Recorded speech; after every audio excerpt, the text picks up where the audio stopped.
Myron Dugood, 뉴저지 온도교에 오신 모든 분들을 주님의 이름으로 다시 환영합니다. 온라인으로 또 예배드리고 계신 모든 분들에게도 오늘 이 예배를 통해 또 말씀을 통해 귀한 하나님의 역사심이 임하시기를 기도합니다. 우리는 지난 3주 동안 엘리야의 얘기를 통해 우리가 배워야 할 위대한 태도에 대해서 하나님 말씀 듣고 있습니다. 하나님이 우리를 부르시고 우리를 자녀 삼으신 그 이유는 단순히 좋은 삶을 살기 위한 그런 부르심이 아니라 위대한 삶을 누리기 위함이다라고 정의를 내려보았죠. 위대한 삶을 살려면 위대한 태도가 있어야 된다. 그래서 이 태도라는 단어를 우리 온도 사전으로 다시 만들었습니다. 그래서 제가 첫째 주에 이 위대한 태도에 대한 로고가 있으면 좋겠다라고 했더니 벌써 누가 만들어 주셨어요. 그래서 티셔츠를 딱 갖고 오셨는데 오늘 제가 이걸 입고 여러분 앞에 섰습니다. 근데 또 어떤 분이 그러더라고요. 이게 대도로 보인다고. 큰 도둑, 대도 아닙니다. 클테입니다. 클테의 행함도입니다. 위대한 행함이라는 거죠. 하나님의 위대한 일을 같이 하는 자세, 어떤 상황에서도 위태롭지 않은 위대한 태도에 대해서 우리가 보고 있습니다. 오늘은 그 위대한 태도 마지막 시간으로 열심히 살다가 번아웃이 찾아왔을 때 과연 우리는 어떤 위대한 태도를 취해야 하는지에 대해서 같이 하나님 말씀 받도록 하겠습니다. 여러분 지난 일주일 동안 잘 사셨죠? 피곤하십니까? 예, 피곤하신 분들 많이 계신 것 같아요. 1부 때 피곤하십니까 했더니 누가 아멘을 크게 하셨어요. 정도의 차이는 있겠지만 우리의 삶은, 현대인의 삶은 참 피곤합니다. 지난주에 제가 어린이교회에서 설교했는데 질문하는 시간이 있었어요. 성경에 대한 질문 아무거나 좋다 그랬더니 어떤 친구가 손을 들고 3학년짜리 남자였는데 저한테 왜 목사님 제 인생은 이렇게 힘들까요? 이런 질문을 합니다. 왜 이렇게 horrible하냐? 깜짝 놀랐어요. 너무 진지해서 제가 순간 멈칫했는데 초등학교 3학년이든 중학교 3학년이든 저희 집에도 10대 딸이 하나 있는데 인생이 참 피곤해 보여요. 30대든 60대든 우리는 다 피곤합니다. 살다 보면 모든 것이 피곤하고 귀찮은 이 번아웃의 상태는 누구나 겪는 것 같습니다. 목사인 저에게도 그런 번아웃이 있습니다. 아마 여러분도 그럴 것 같아요. 살면 살수록, 또 열심히 살면 살수록 우리는 번아웃을 경험합니다. 최선을 다해서 아이를 키우고 또 가정을 꾸리고 직장에서 사업터 해서 정말 피 터지게 열심히 일했는데 나중에 돌아오는 게 별로 없을 때, 허무할 때, 놀라운 성취를 이루었는데도 또 신앙생활을 열심히 한 것 같은데도 마치 나만 애쓰고 나만 뛰고 있는 듯한 생각이 들 때 우리는 번아웃을 경험하죠. 그래서 다 내려놓고 어딘가 도망가고 숨고 싶은 그런 심정, 이것도 싫고 저것도 싫고 다 짜증나는 그런 상태가 있을 수 있죠. 마치 건강한 사람도 때때로 감기가 걸리듯 신앙인들도 믿음이 좋다라고 해도 우리는 마음의 감기라고 할 수 있는 그 번아웃을 마주할 때가 있습니다.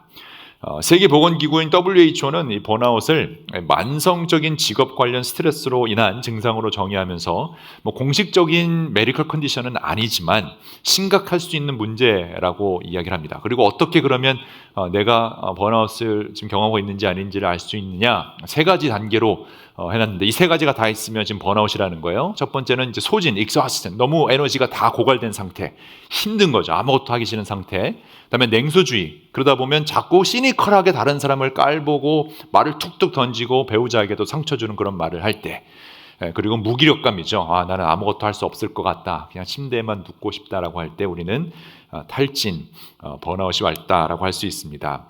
오늘 이곳에도 지금 조명 때문에 잘 안 보이긴 하지만 삶에 지쳐서 소진되고 또 냉소주의자가 되었으며 무기력한 하루를 버티고 있는 분들이 계십니다.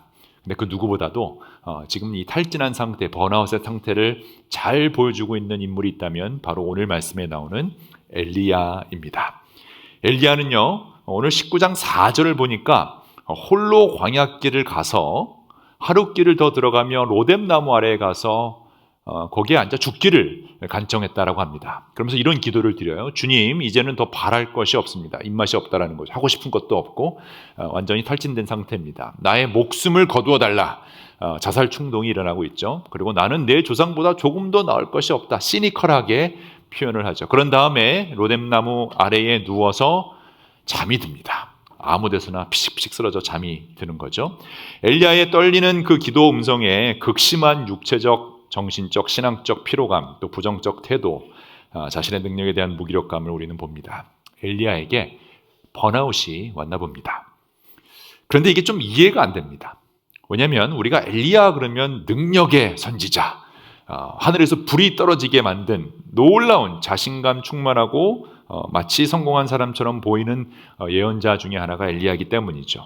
여러분, 엘리야는요, 하나님의 예언자들을 학살했던 당대 최고의 권력자 아합을 찾아가서 하나님 뜻대로 살지 않으면 우상 숭배하면 가뭄이 올 것이다라고 얘기하고요. 또 3년 뒤에도 가서 이 아합한테 이스라엘 백성을 다 모아달라라고 얘기를 하죠. 그리고 나서 사람들이 많이 모인 그 상태에서 이런 유명한 연설을 하게 됩니다. 너희가 어느 때까지 둘 사이에서 머뭇머뭇하려느냐? 여호와가 만일 하나님이면 그를 따르고 바알이 만일 하나님이면 그를 따를지니라 하니 백성이 말 한마디도 대답하지 않았다. 멋진 말입니다. 오늘 말로 적용하면 어느 때까지 돈과 하나님 사이에서 머뭇거릴 거냐? 언제까지 양다리를 걸치고 있을 거냐? 만약 하나님이 당신들의 주인이면 하나님을 섬기고 돈이 당신들의 주인이면 돈을 섬겨라. 양다리 걸치지 말라라고 선포하는 것입니다.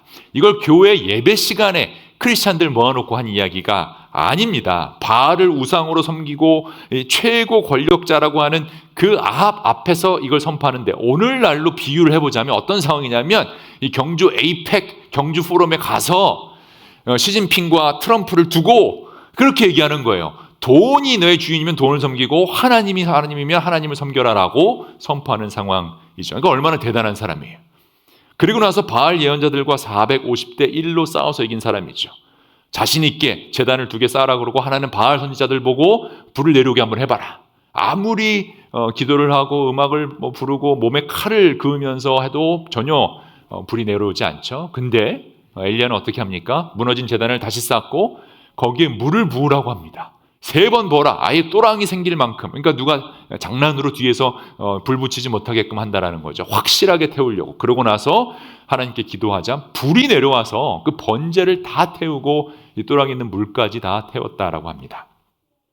완전한 승리이죠. 더 이상 완벽할 수 없는 승리예요. 그런데 문제는 이렇게 확실한 승리를 경험했던 엘리야가 로뎀나무 밑에서 소진된 상태로 시니컬한 말을 하면서 자신을 죽여달라라는 찌질한 모습을 보였다라는 점입니다. 어떻게 이렇게 성공하고 자신감 있고 능력 있는 하나님의 일꾼이 번아웃이 됐을까요? 먼저 우리는 아무리 큰 믿음의 사람이라고 해도, 또 아무리 승리를 경험하고 아무리 열심히 살았다 해도 누구에게나 번아웃이 올 수 있다는 사실을 알아야 합니다. 인정해야 됩니다. 그렇죠, 여러분? 믿음이 좋건 그렇지 않건, 신앙생활을 오래 했건 그렇지 않건 번아웃은 누구에게나 올 수 있습니다. 그 이유가 무엇인가가 중요한데, 엘리야의 경우를 보니까 엘리야의 번아웃의 이유는 바로 두려움 때문이었어요. 엘리야의 경우 갈멜산에서 놀라운 승리를 경험했지만 이세벨 여왕의 위협에 극심한 두려움에 빠지게 됩니다. 그래서 19장 초반부를 보면 이세벨이 엘리야에게 심부름꾼을 보내서 내가 너를 죽여버릴 거야 라고 협박을 하죠. 이때 엘리야의 마음이 흔들리기 시작하는데 이렇게 표현해놨어요. 엘리야는 두려워서 급히 일어나 목숨을 살리려고 도망하여 유다의 브엘세바로 갔다라고 되어 있습니다. 아니, 어떻게 엘리야 같은 믿음의 거장이 두려워할 수 있냐라고 따질 수 있겠죠. 그런데 여러분, 이 정도의 차이가 있지, 사실 누가 우리를 죽이겠다라고 협박하면 무서울 수밖에 없죠. 아마 여러분 죽음 협박을 받아본 사람은 거의 없을 것 같아요. 그래서 이 느낌을 모를 텐데, 저는 고등학교 때 깽단한테 죽여버리겠다 이런 협박을 들었거든요. 겉으로는 내가 크리스찬이고 믿음이 좋다라고 생각했기 때문에 아무렇지도 않은 척 친구들 앞에서 그랬지만 그 속으로는 얼마나 떨고 있는지 모르겠습니다. 학교 끝나고 보자는 말이 얼마나 무서운지 아세요? 그래서 괜찮아, 뭐 아무것도 아닐 거야 라고 친구들한테는 얘기했지만 학교 끝나고 제가 한 30분 있다가 몰래 뒷문으로 나갔습니다. 무서워요. 그렇죠? 엘리야도 그런 큰 일을 했지만 죽여버린다라는 얘기를 들으면 그 마음이 흔들릴 수밖에 없습니다. 왜냐하면 생명체의 끝은 죽음이기 때문에 이 죽음으로 사탄이 굉장히 우리에게 두려움을 심습니다. 무기입니다. 모든 인간은 그 믿음의 깊이와 상관없이 두려움에 그래서 취약한 것입니다. 그래서 예수님도 제자들에게 가장 많이 하신 말씀이 두려워 말라라는 말 계속 하셨고요. 구약에도 보면 하나님의 일꾼들에게 계속 말씀하셨던 게 두려워 말라, 용기를 잃지 말라, 담대하라라는 말씀을 계속하신 겁니다. 물론 이 두려움의 문제는 더 이상 고통과 죽음이 없는 주님의 날, 주님이 다시 돌아오시는 그날 완전히 해결됩니다. 더 이상 눈물과 고통과 죽음이 없는 그날이 반드시 오게 되죠. 그런데 그 전까지는 두려움은 우리가 깨어진 이 땅에서 죄인된 우리가 극복해야 할, 매일매일 마주해야 할 숙제 같은 것입니다. 믿음의 영웅인 엘리야에게도 이 두려움이 찾아왔다라는 거예요. 두려워서 급히 일어나 목숨을 살려고 도망하여 브엘세바까지 가는데요. 그곳에서 시종까지 버려두고 자신은 홀로 광야로 들어가서 하룻길을 더 갔다라고 합니다. 그리고 어떤 로뎀 나무 아래에 가서 거기에 앉아서 죽기를 간청하며 기도했다라고 하는데요. 문제는 이 두려움이 번아웃으로 번지는 걸 막아야 하는데 이게 생각보다 힘들다라는 거예요. 두려워서 도망쳐서 브엘세바로 갑니다. 순간 두려운 마음 때문에 도망칠 수는 있는데 누군가가 죽이겠다니까 피하는 건 당연할 수 있는데 문제는 이 브엘세바라는 지역을 벗어났다는 거예요. 브엘세바가 그냥 지명이 아니고요. 아브라함과 아비멜렉이 맺은 맹세의 우물이고 이스라엘의 남방 한계선이에요. 그러니까 하나님의 보호하심, 어떻게 보면 하나님의 그 보호하심의 경계를 넘어갔다라는 거예요. 그러니까 하나님을 피해서 도망치는 그런 상황을 상징적으로 보여주고 있는 거죠. 야훼가 나의 하나님이다라는 이름을 갖고 있는 엘리야가 야훼 하나님의 그 이스라엘 땅을 벗어나서 숨어서 죽여달라고 하는 그 상황이 여러분 이해가 되지 않죠. 더군다나 이 로뎀나무, 로뎀이라는 단어가 한국말로는 이쁘게 들릴지 모르지만 이 원어의 뜻은 시궁창이라는 뜻이에요. 별 볼 일 없는 나무예요. 이렇게 큰 나무가 아니고 지금도 사진이 너무 크게 나왔는데 이 그늘이 있어서 간신히 거기 들어가서 한 사람 누울 수 있는 그냥 부시 같은 나무예요. 별 볼 일 없는 시궁창 같은 그런 로뎀나무 밑에서 죽여달라라고 한다. 여러분 이해가 되십니까? 그것도 무슨 다윗처럼 지금 군대가 다윗을 죽이러 찾아왔다라고 하면 당연히 숨어서 벌벌 떨 수 있겠죠. 아니면 바울처럼 바울을 암살하기 위해 암살단이 조직됐다라고 하죠. 그러니까 도망가라 이렇게 얘기합니다. 그런 것도 아니고 심부름금을 시켜서 너 죽일 거야라고 했는데 그 멋진 엘리야가 이런 시궁창 같은 나무 밑에서 숨어서 벌벌 떨고 있다. 좀 오버스럽죠. 우울합니다. 탈진했습니다. 엘리야에게 번아웃이 왔나 봅니다. 그런데 여러분, 이 두려움이라는 사탄의 무기는 우리를 이렇게 오버스럽게 만든다는 사실 아십니까? 일어나지도 않은 일 때문에 우리는 걱정을 하고요, 화를 내고요, 싸우기도 하고 우울해지기도 합니다. 정말 나중에 돌아보면 아무것도 아니었는데 그 두려움이 우리를 컨트롤 할 때가 얼마나 많은지 몰라요. 나만의 로뎀나무를 찾아가서 숨어 버리려고 합니다. 우리는 목이 조금만 따끔거려도 큰 병인가? 코로나인가? 지금은 많이 코로나의 두려움이 없어졌지만 여러분 생각해 보세요. 불과 몇 년 전만 해도 우린 코로나 할까 봐 두려워서 쇼핑하고 오면 다 닦고 알코올로 문지르고 난리도 아니었잖아요. 인터넷에 검색해 봅니다. 그냥 피곤해서 생긴 가벼운 증상인데도 모르고 두려움이 과도하게 확대돼서 온종일 마음을 뺏길 때가 있죠. 누군가 문자를 짧게 보내거나 분명히 읽었는데 답이 없을 때 우리 마음이 조마조마합니다. 뭐 잘못했나? 날 미워하는 건가? 그냥 바빠서 짧게 보내고 답을 못 쓴 것뿐인데 두려움은 관계를 왜곡시키고 감정적으로 과장된 반응을 만들죠. 실제 사건보다 더 크게 자라나서 결국 일어나지 않은 일 때문에 우리는 하나님이 주신 그 자리를 떠나 바알세바까지 멀리 로뎀나무 아래까지 숨어버리게 만듭니다. 아마 오늘 여기에서도 온라인으로 예배를 드리는 분들 가운데서도 말 못할 두려움 때문에 지금 나만의 로뎀나무 밑에 숨어 있는 분들이 계실 겁니다. 어쩌면 그 두려움을 숨기고자 번아웃이라는 이름으로 우울증이라는 병명으로 그 로뎀나무 밑에서 나오기를 거부하는 분들도 계실 거예요. 깊이 들여다보세요. 결국은 이 번아웃되고 탈진이 된 이유는 어떤 두려움에서부터 시작되지 않았습니까? 근데 과연 그렇다면 그리스도인으로서 그럼 우리는 어떤 태도를 취해야 할까요? 잘 모르겠습니다. 놀라운 성취 뒤에도 극심한 두려움이 싹틀 수 있고 그 두려움의 존재가 자라나면 우리를 소진시키고 냉소적으로 만들며 무기력하게 숨게 만들 수 있다면 도대체 어떤 태도를 가져야 이겨낼 수 있을까 잘 모르겠습니다. 도대체 뭘 해야, 얼만큼 교회에서 성경 공부를 하고 훈련을 받고 얼만큼 더 큰 믿음을 지녀야 두려움과 번아웃을 이겨내는 태도를 가지고 있을지 잘 모르겠어요. 왜냐하면 아무리 성경을 들여다봐도 성경에 나오는 믿음의 선배들이 하나같이 별 볼 일 없어 보이기 때문에. 모세도 그랬고요, 다윗도 그랬고, 엘리야도 하나같이 찌질한 태도를 보이고 있잖아요. 번아웃이 왔을 때, 두려움이 왔을 때 이들은 다 찌질한 모습을 보였어요. 그러니까 뭘 보고 배워야 할지 모르겠어요. 그런데 여러분, 그거 아십니까? 참 다행인 것은 오늘 이야기의 주인공은 이렇게 연약한 인간이 아니라 하나님이란 사실입니다.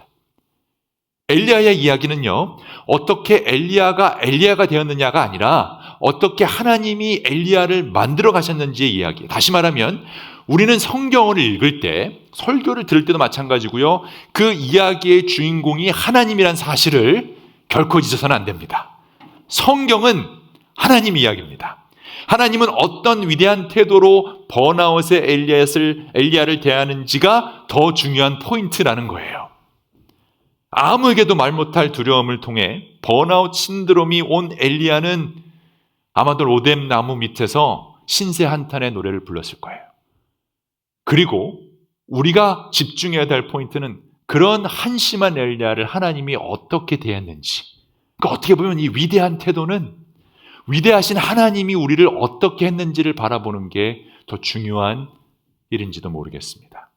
제가 상상을 해보니까 제가 힘들었을 때, 어려운 일을 겪고 예전에 한국에서 초등학생 때, 국민학생 때, 중학생 때 들었던 어떤 그런 노래가 있는데, 엘리야도 힘들면 그런 노래를 부르지 않았을까 싶습니다. 이런 비슷한 신세 한탄의 노래를 불렀을 것 같아요. 아무리 우겨봐도 어쩔 수 없네. 저기 개똥 무덤이 내 집인걸. 가슴을 내밀어도 친구가 없네. 노래하던 까마귀도, 음식을 날라주던 그 까마귀도 멀리 날아가네. 가지 마라, 가지 마라, 가지 말아라. 나를 위해 한 번만 노래를 해줘. 나나나나나나 쓰라린 가슴 안고 오늘 밤도 그렇게 울다 잠이 든다. 찬양 아니죠? 이 노래 아시는 분? 여러분 아시죠? 많이 아마 이 노래 듣고 많이 울다 지쳐 잠이 드신 분들 계실 겁니다. 여러분, 근데 이게 그냥 노래가 아니고요, 사실 시편에도 나와요. 다윗이 이런 노래 불렀다는 거 아십니까? 밤새도록 침상에 눈물을 흘려서 그 베개를 다 적셨다, 울다 잠이 든다라는 표현이 시편에서 나와요. 어쩌면 시편일지도 모르겠어요. 과거 이 노래 부르면서 울다 잠이 든 분들이 많이 있을 텐데요, 자신을 개똥벌레로 여겼던 엘리야는 로뎀 나무 밑에서 울다가 지쳐 잠이 듭니다. 그런 엘리야에게 하나님은, 이 노래가 새들이 다 떠나갔다라고 하니까 까마귀 대신에 이번에는 천사를 보내주십니다. 음식과 물을 먹이시고 광야와 로뎀에서 벗어나 하나님의 산인 호렙으로 부르십니다. 되게 상징적이죠. 그러니까 바알세바를 떠나서 하나님의 그 지역을 넘어가는 그 엘리야에게 다시 하나님의 산인 호렙으로 이끄시는 거죠. 하나님을 떠나 멀리 도망치는 엘리야를 하나님의 임재 가운데 초대하시죠. 그리고 하나님이 엘리야에게 이런 질문을 하십니다. 엘리야야, 너는 여기에서 무엇을 하고 있느냐? What are you doing? Elijah, what are you doing here? 모든 상황을 지켜보고 계셨던 하나님께서 엘리야에게 하셨던 첫 마디는 What are you doing here? 라는 질문이에요. 하나님이 왜 이렇게 질문하셨을까요? 사실 이 질문은요, 로뎀 나무 밑에서 숨어있는 엘리야에게 하셨어야 하죠. 여러분 생각해 보세요. 로뎀 나무 시궁창에서 쓰러져 있는 그 대예언자 엘리야에게 너 뭐하냐? 라고 해야 맞잖아요. 그 상황에서. 지금 그걸 다 지나고 재우고 먹이고 나서 동굴을 그 다음에 하는 게 아니라 보자마자 What are you doing here, Elijah? 라고 해야 돼요. 왜냐하면 보통 우리는요, 한심한 우리 자녀들을 보면 그렇게 얘기하죠. 학교 갔다가 빨리 숙제해야 되는데, 씻어야 되는데 지쳐서 쓰러져 있으면 뭐해? What are you doing here? 라고 얘기하죠. 또 밥을 해놔야 되는데 밥을 안 해놓은 배우자를 보면, 침대에 누워있는 배우자를 보면 뭐해? 밥 안 차리고 What are you doing here? 우리는 보통 이 질문을 한심하다는 생각으로, 도대체 무슨 생각으로 그러고 있느냐, 무슨 생각으로 엎어져 있느냐라고 할 때 사용합니다. 답답하고 한심하다는 뜻을 품고 있죠. 그러니 로뎀나무 밑에 쓰러져 있는 그 한심한 놈에게 하나님이 질문을 하셨어야 되는데 하나님은 그때는 이런 질문을 하지 않고 엘리야를 그냥 먹이시고 재우셨어요. 그러니까 참 신기하게 두려움으로 얼룩진 번아웃을 대하는 엘리야의 태도가 회피였다면 하나님의 태도는 채우심과 재우심이었어요. 번아웃 때문에 엘리야는 숨었지만 하나님은 숨 쉬게 해주셨다는 거예요.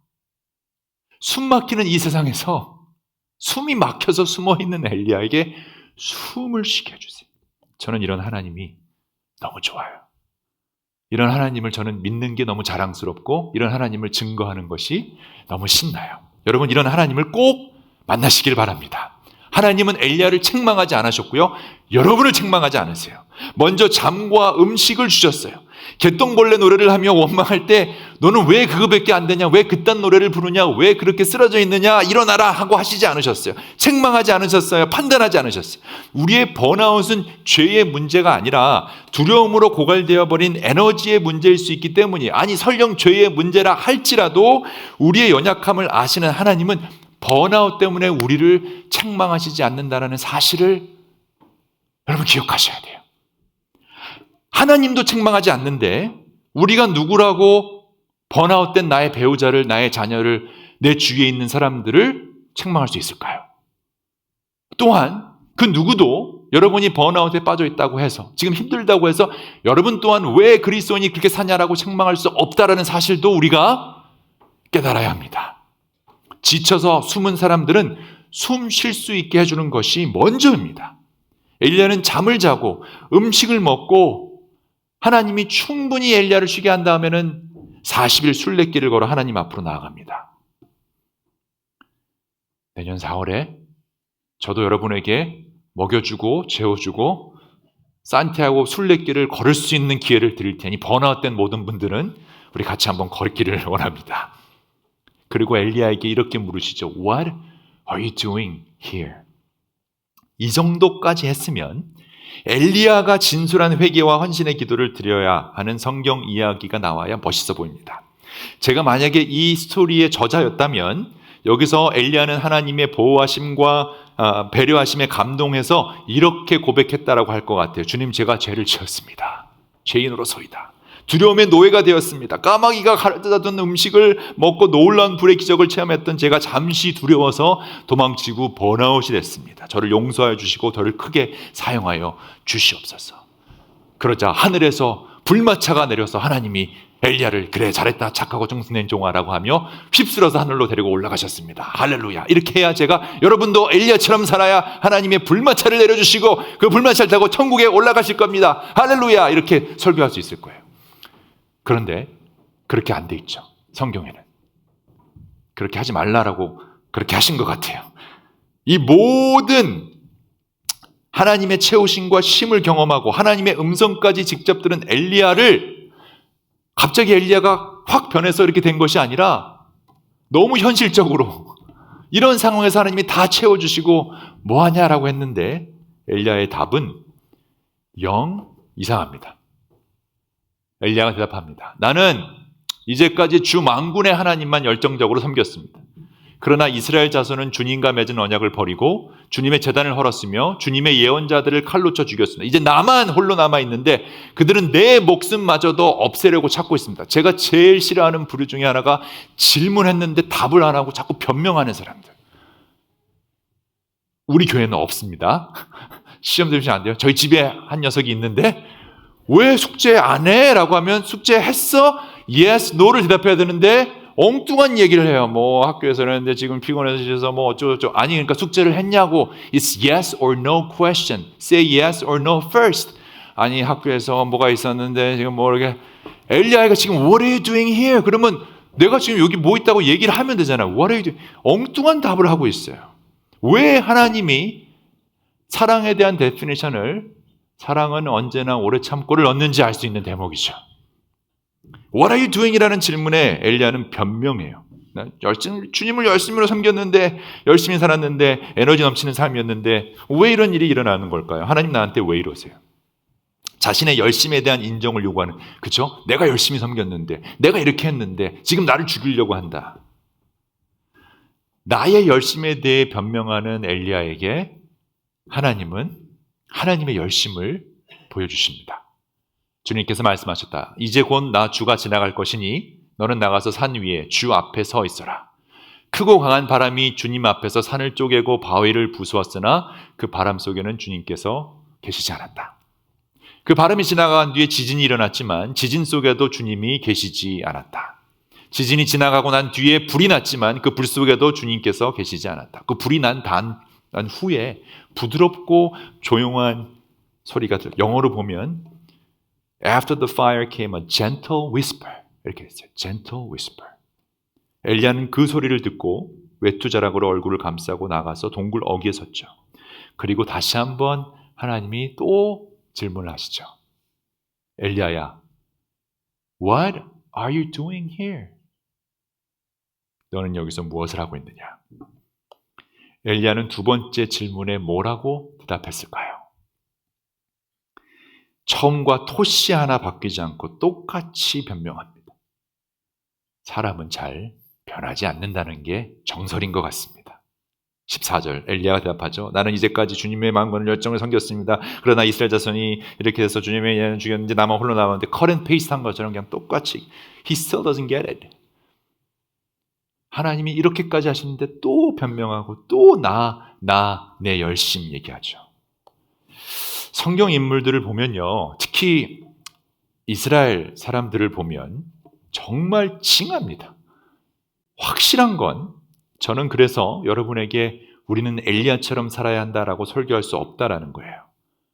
물론 첫째 주에 우리가 엘리야처럼 순종하고 또 지난주에 엘리야처럼 무너진 제단을 쌓고 예배와 기도에 책임의 태도를 가지라라고 말할 수는 있지만 엘리야 같은 사람이 되라라고는 설교할 수 없어요. 엘리야처럼 되면 안 돼요.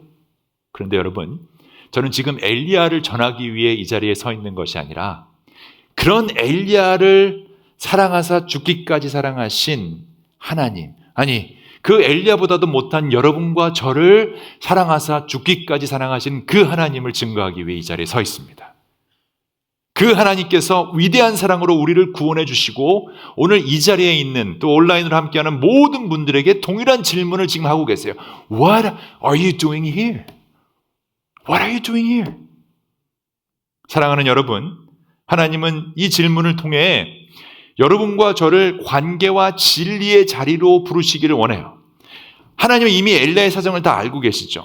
하지만 엘리야는 자신이 왜 이렇게 번아웃이 됐는지 신앙적으로 설명을 하지 못하고 있어요. 우리도 가끔 내가 왜 이렇게 번아웃이 됐지? 내가 왜 이렇게 탈진됐지? 내가 왜 이렇게 힘들지? 잘 설명 못할 때가 있어요. 그럴 때 하나님이 What are you doing? 하나님이 질문하시는 그 질문의 목적은 답을 듣고 싶어서가 아니에요. 하나님 다 알고 계시잖아요. 하나님과의 깊은 관계로 부르고 싶으셔서 그 질문을 던지시는 거예요. 하나님의 반복된 질문은 엘리야를 고립에서 끌어내기 위한 하나님의 부드러운 접근이라는 거예요. 어떤 고립일까요? 나의 열심이라는 고립. 내가 그렇게 열심히 했는데, 내가 그렇게 열심히 살았는데, 내가 그렇게 최선을 다했는데 나만 남았고 사역이 실패했고 하나님 나라가 무너지고 있다라는 나의 열심이라는 왜곡된 해석을 가지고 있었던 엘리야를 잘못된 자기 중심의 내러티브에서 끌어내기 위한 하나님의 질문. What are you doing here? 사랑하는 여러분, 나의 열심만을 가지고는요 번아웃을 피할 수 없어요. 여러분 열심히 가정 돌보고 열심히 남편으로서 아내로서 자녀를 키우고 부모로서 아무리 열심히 인간적으로 해도 공허할 수밖에 없는 사람들이에요. 우리의 열심은 언젠가는 고갈되고 우리는 항상 어떤 리워드를 바라기 때문이에요. 나의 열심과는 상관없이 바라볼 수 있는 분이 필요해요. 그게 바로 하나님의 열심이에요. 하나님의 열심은요, 내 번아웃과는 상관없이 하나님 나라의 완성을 위해, 여러분 인생의 완성을 위해 지속된다라는 사실을 믿으시길 바랍니다.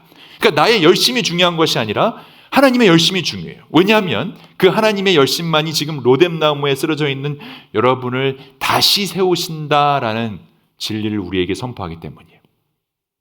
What are you doing? 두 번 질문하신 하나님께서 엘리야가 또 변명을 하니까 이렇게 얘기하십니다. 너는 돌이켜 광야길로 해서 다마스쿠스로 가거라. 다마스쿠스는 북쪽 경계선까지 보내는 거예요. 남방 경계선에서 벗어나 있던 엘리야를 다시 위험 지역인 그 이방 땅으로 보내는 거죠. 거기에 이르거든 하셀에게 기름을 부어서 시리아의 왕으로 세우고 또 님시 아들 예후에게 기름을 부어서 이스라엘 왕으로 세워라. 지금 왕을 세우는 일을 엘리야에게 맡기고 있어요. 그리고 나서 내 뒤를 이을 엘리사에게 새롭게 예언자로 세우는 일을 맡기고 있죠. 그래서 17절을 보면 하사엘의 칼을 피하 도망치는 사람은 예후가 죽일 것이고 예후의 칼을 피해서 도망치는 사람은 엘리사가 죽일 것이다. 그러나 나는 이스라엘에 7,000명을 남겨놓을 터인데 그들은 모두 바알에게 무릎을 꿇지도 아니하고 입을 맞추지도 아니한 사람이다.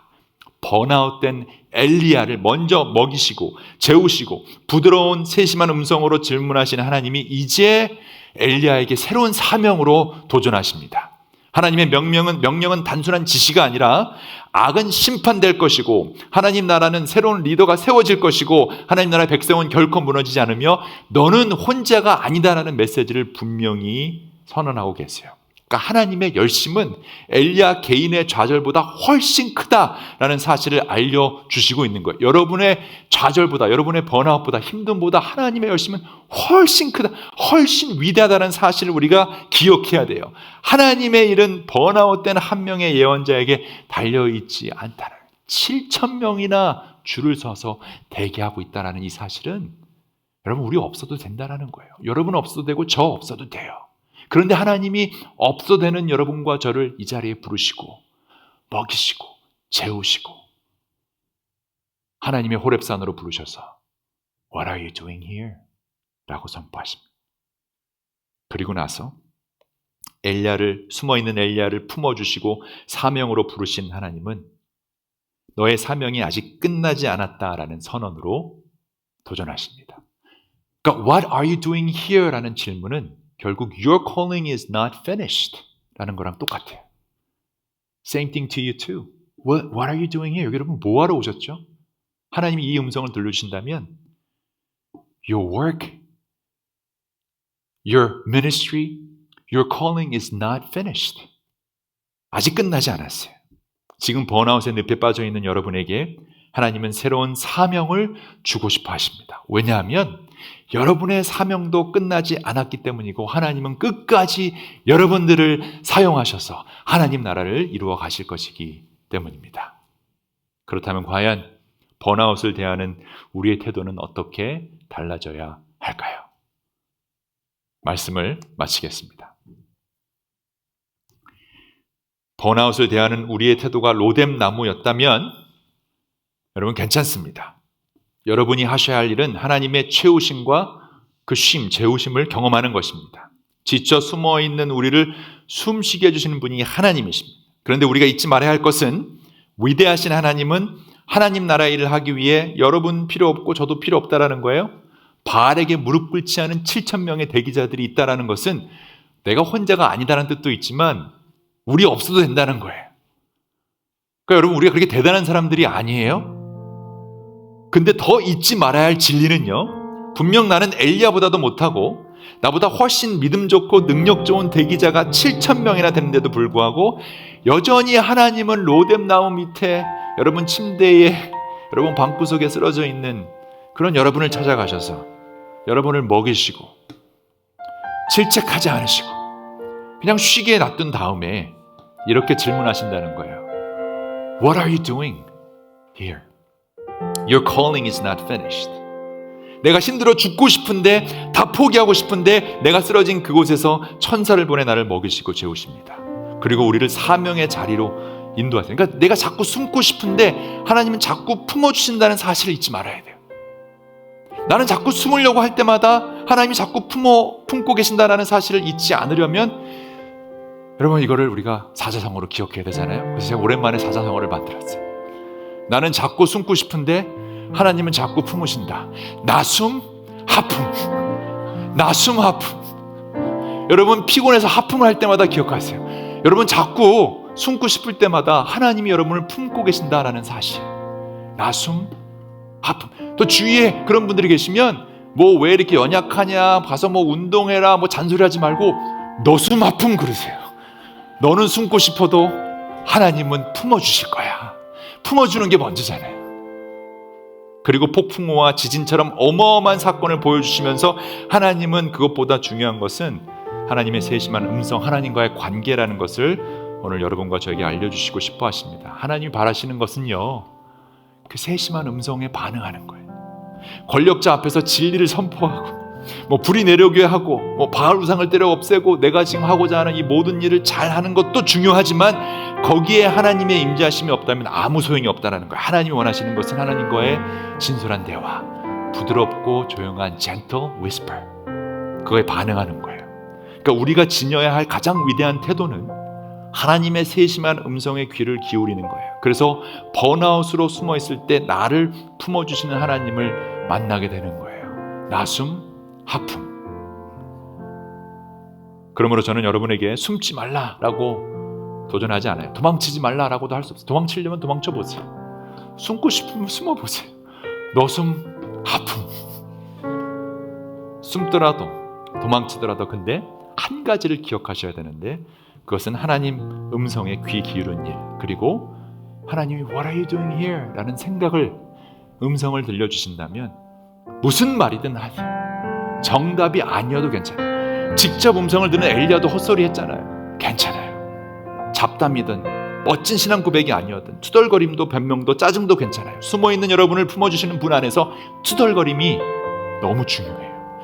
주님의 부드럽고 조용한 음성에 귀를 기울이는 것, 주님의 시선이 나를 비출 때 바라보는 것, 그리고 여러분을 향한 하나님의 그 새로운 사명을 받는 것, 이것이 위태로울 때 가장 우리가 취할 수 있는 위대한 태도입니다. 하나님의 품에서 그렇게 투덜거릴 때 번아웃에 쓰러져 있는 여러분을 하나님이 새로운 사명으로 끌어내실 거예요. 그러니 나숨 하품, 숨어있는 여러분을 품어주시는 하나님께 투덜거립시다. 우리는 그래도 되는 사이입니다. 하나님과 우리는 그래도 되는 사이. 설교를 여기까지 했는데 요한복음 5장 말씀이 딱 떠올랐어요. 38년 된 병자 이야기인데 얼마나 절망스러운 상황이었을까. 연못에 들어가서 천사가 와서 휘저었을 때 들어가면 난다라는 소문을 듣고 그 옆에 기다리는데 아무도 도와주는 사람이 없어요. 그러니까 절망에 빠진 사람이죠. 38년 동안 중풍병으로 움직일 수가 없는, 번아웃이 아니라 아예 우울증도 어떻게 할 수가 없는 그런 상황. 그 38년 된 병자에게 예수님이 나타나셔서요, 여러분 동일한 질문하신 거 아십니까? What are you doing here? 너도 낫고 싶으냐? 이렇게 얘기해요.